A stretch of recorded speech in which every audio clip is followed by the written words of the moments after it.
Introduction. The human brain has 100 billion neurons, each neuron connected to 10,000 other neurons.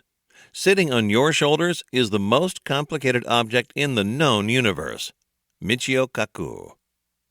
The human mind is probably the most complex system we have been blessed with. It is also the main regulator of our happiness and success. This idea is not necessarily new. It's been around for millennia and has been rephrased in many different forms by philosophy, religion, medical practice, and common sense wisdom.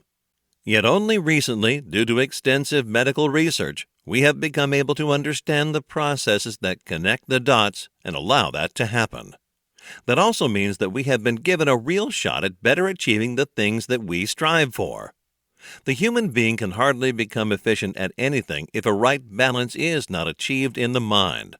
There can be no success for a brain that does not understand the basic principles of its own function. For better or worse, our brain is a self-modifying entity. Think about what this implies. It is a machine that is able to improve, to work on itself. Had this ability been granted to an artificial intelligence, we would have both feared that ability and longed for its eventual omnipotence. Yet in our own selves, we fail to take this power for what it really is, and most of us squander this immense gift. Yes, everything we've ever done and thought came through this fascinating machinery. The way it operates has produced countless sleepless nights for philosophers and scientists for sure. Although we've come a long way in our understanding of the brain's processes, the more we probe its secrets and dive into the universe of the mind, the more surprised, amazed we are, and the more motivated to go further. Just like a sedentary body, an unexercised mind will slowly, inexorably decline, if not to a halt, then to some minimal, boring, repetitive actions which, by themselves, reduce our chances of success to a minimum and will also diminish our chances to find lasting happiness or peace of mind. The brain has more than one similarity to the physical world. It has the dexterity and growth of a muscle that builds upon its own effort and becomes ever better. But that in itself is not enough, since when it comes to mental activity, not any sort of growth is necessarily good. So the question is, how do we train it in such a way that it becomes a tool for our success? How do we train it to bear fruits not only sweet but also nourishing? Let us start by covering some basics first and explaining a few of the newly discovered functions of our brain. Chapter 1.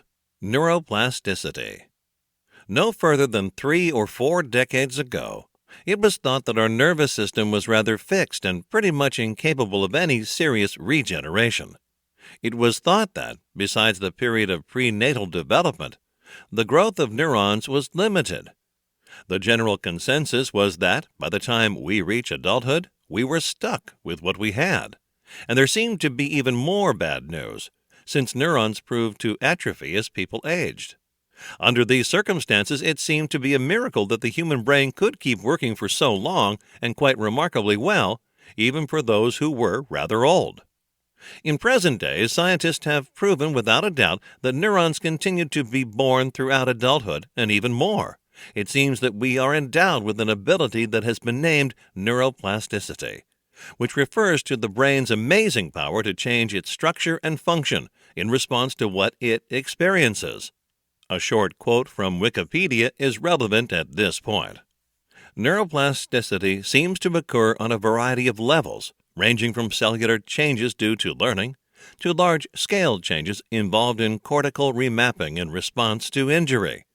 The role of neuroplasticity is widely recognized in healthy development, learning, memory, and recovery from any sort of brain damage. But the discovery of neuroplasticity was only the beginning. Where things got really interesting was after scientists discovered something even more surprising about this process, that the experiences which were shaping the brain didn't necessarily have to be real. They could just as well be imagined exercises, and the changes would still occur. There have been many experiments to test this assumption, and all of them revealed similar results. If one group of people had been engaged in a certain activity, while another group just imagined doing that activity, All of their brains responded and displayed activity in the same areas.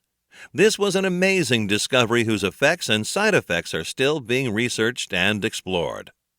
On one hand, this proved that mental training is definitely not a ridiculous notion, but quite the opposite. On the other hand, if the brain has trouble distinguishing between a real exercise and an imagined one, that means that even by remembering negative experiences, we will subject ourselves to almost or just as much harm than we suffered when we first had those experiences. Without getting too much into scientific terms, what you need to know is that stress releases a substance called cortisol, which results in the shrinking of the hippocampus area of the brain. And the hippocampus is one of the few areas that is known to be able to produce new neurons. In short, stress is able to single-handedly degenerate neurons while preventing new ones from being produced.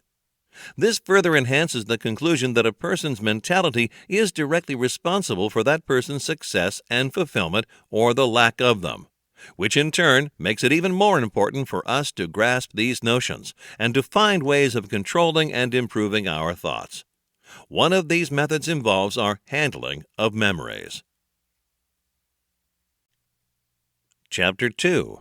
Memory Rewiring.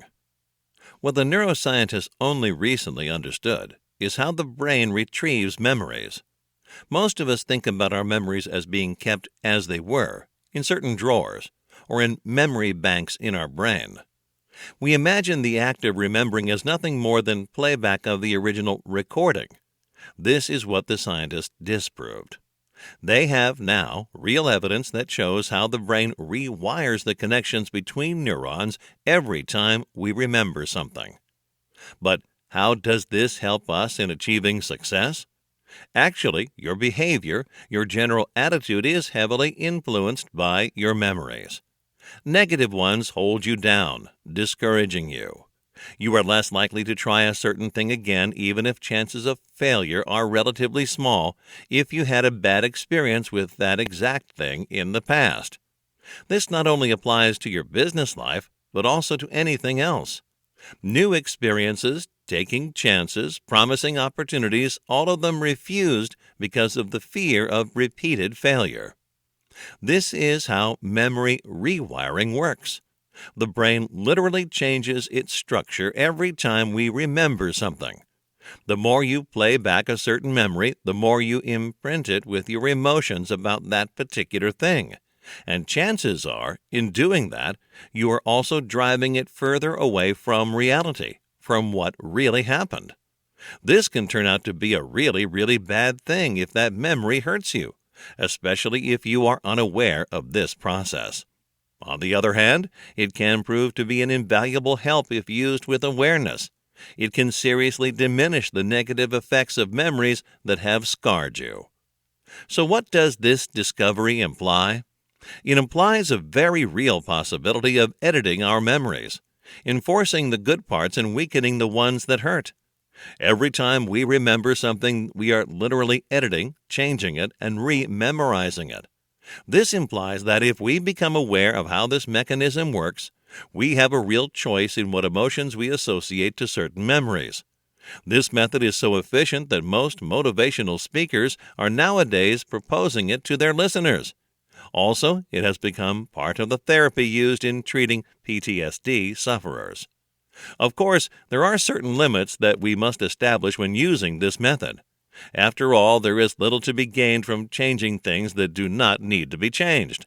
Yet there are memories so bad that this method is a sort of a last resort for them. There are good memories that we could definitely underline in order to gain more obvious gains, like a better motivation in recreating them, increased self-esteem, and a general stability in our psyche. So how does this work exactly? Well, in the case of a bad memory, what you need to do is bring it into your mind, then imagine it getting smaller and dimmer, as if watched on an old black and white TV that is gradually getting further away from you. The brain responds to notions of size and color, associating smallness and grayness with unimportance. Then add details that scramble the memory even more. These details are particular to what that certain memory is. For example, if it involves a group of people that made you feel uncomfortable, picture them wearing clown suits. Try adding hilarious positive details. The old emotions will gradually be replaced by new ones, and by the time you manage to chuckle while imagining that moment, it means the method has succeeded in doing what it was supposed to do. With good memories, you must do the exact opposite. You must try to picture them as big, as vivid, and as loud as you possibly can. Concentrate on the good feelings that the memories bring back. Enforce them. Add some more if you feel the need for it. Keep doing this until you turn that particular memory into a driving motivation. The catch is that by empowering it, you greatly increase your drive, your desire to turn it into reality again. As a last detail, a general word of warning about this method. The entire point of it is to change the feelings and details associated with a certain memory, either dimming or enforcing them, not to try to alter the facts that happened. Alienation from reality, from what has actually happened, is rarely a solution, more a complication that could turn out to be even worse than the original issue. Trying to tell your brain something that it knows deep down not to be true could prove unreliable or even backfire. Chapter 3. The Subconscious, or How Dogs Prove Training of the Brain is Possible. About a century ago, a Russian researcher called Pavlov managed to devise a simple yet effective connection between a sound and a subconscious reaction that triggered salivation. You probably all know the story by now. What you may not know is that there are overrides that the conscious mind cannot go over, and even if it does, they are very hard to replace. The subconscious has many old automated habits, mainly because this is what it's supposed to do. These habits are, more often than not, terribly unconstructive. While your conscious part is taking care of analysis and problem solving on a daily basis, your subconscious has more instinctual reactions and keeps track of older things that had impact on your life. And so it happens that sometimes we find it impossible to go on about our happiness and daily routine just because some old conclusion is being repeated over and over again as if on a loop. Such unconscious interference can seriously hinder our growth. The two factors that influence how hard it is to replace certain thoughts or a certain belief are 1. Time, and 2. The number of repetitions that particular thing has suffered. Basically, the more you repeat a certain thing, and the longer you keep at it, the harder it will be to remove that thing out of your head. Remember, this can go both ways. While the human brain is infinitely more complex than that of a dog, some of these connections can be adjusted just as simple as those of Pavlov's dog. And if this is what your success is dependent upon, why shouldn't you do it? What most people do when it comes to a certain painful memory, for example, is try not to react or to even forget it. This is where they find themselves in conflict with their subconscious, since that guy will not allow them to forget and will most likely keep on responding to certain stimuli even if we like it or not.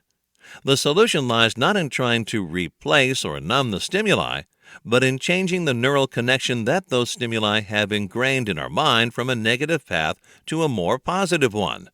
This takes time, but it can be done. The science behind this stipulates that changes can be made to the limbic system, which among other things is your motivational engine. Most articles out there that set out to teach how these changes can be achieved become lost in very general and vague terms. The following pages will give you a real opportunity to understand some of these processes, while also providing exercises for mind training and ample details in order to understand them perfectly. Chapter 4. How to apply these concepts in business. Let's talk about how we can apply some of these notions when it comes to business. In practice, we need to become more successful in our deals, become better performers, and implicitly more fulfilled both from a professional point of view and a personal one. It is crucially important to start doing several of these things. Control your environment. Remember what you read about how our brains can hardly distinguish between real and imaginary experiences? Well, this applies to a great deal of things like sensationalized news bulletins, gossip, or coworker complaints. These things influence us almost as much as if we had been exposed to those negative experiences directly. It can seem hard at first, but you must believe those neuroscientists. It is worth the effort. Avoid any people, any circumstances, and any other exposure to negativity. Life is not a bed of roses all the time, and it is almost certain that, at least from time to time, we will have our own problems to face. Avoid becoming burdened with other people's weights as well. Be aware of self-defeating language, because language translates directly to our state of mind. Avoid sentences like, "I cannot do that," or even worse, "I could never do that." If someone tells you you look ill, tired, weak, never accept their statements as fact. Even if you do feel a bit off, do not acknowledge it verbally. This does not mean to ignore what could otherwise be a friendly advice, but to always be aware of the effects of what you say. Use "I could be better" instead of "yes, I feel bad." There are always positive options. As long as we're talking about positivity, remember that people are usually defined by how they start and by how they end things. This not only applies to our bigger plans. There are great benefits to be had from the way we start each day, no matter how unimportant it could seem. Try to find a positive frame of mind as soon as you wake up. Remind yourself you are blessed to have that time at your disposal. When you go to bed, be thankful for your day.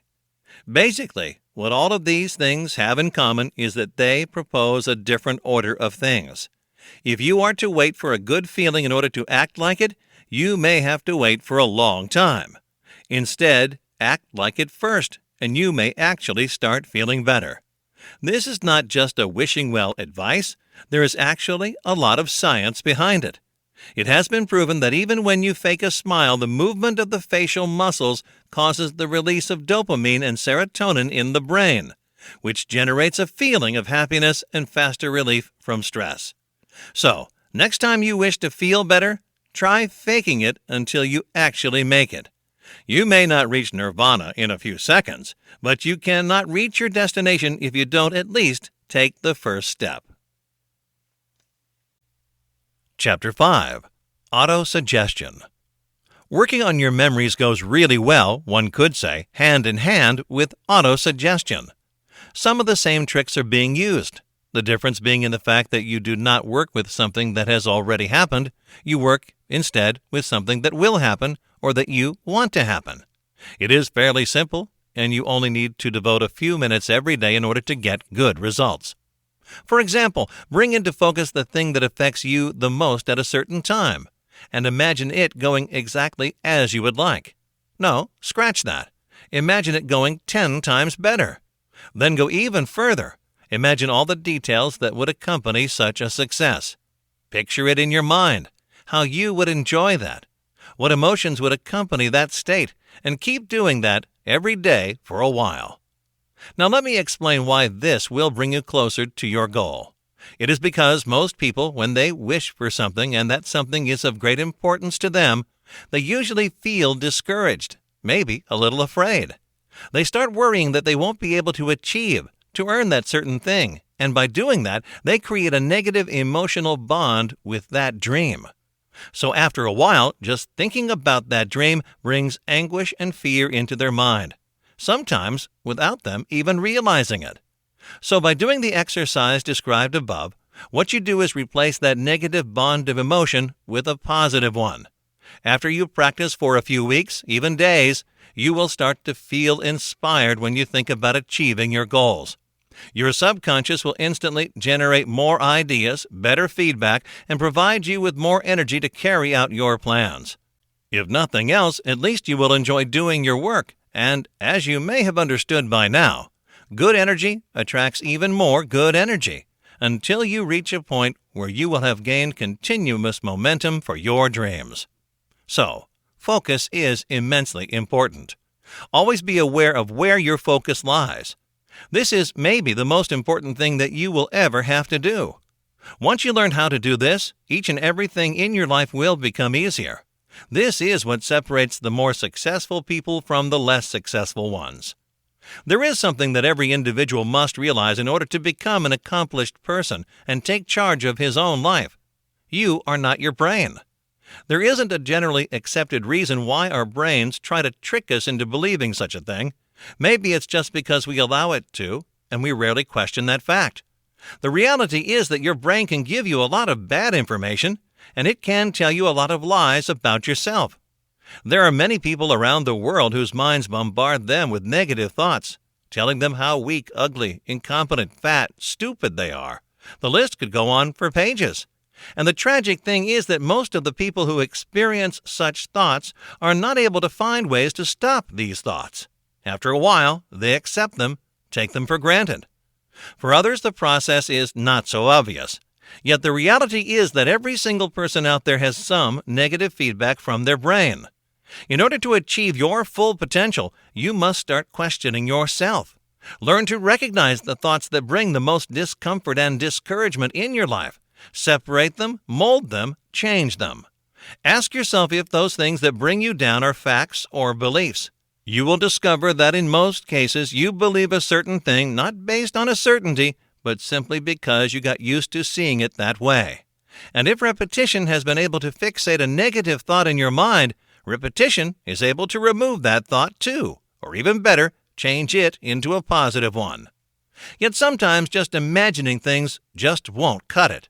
A certain idea has been carved too deep, and it seems impossible to carve it out. If that is the case, use more aggressive methods. Start surrounding yourself with visual cues, quotes, Post-its, and so on. You can even find software that will flash subliminal messages of your own choosing while you are working. Eventually, your mind will accept the new idea and let go of the old one. Anything can be achieved by repetition.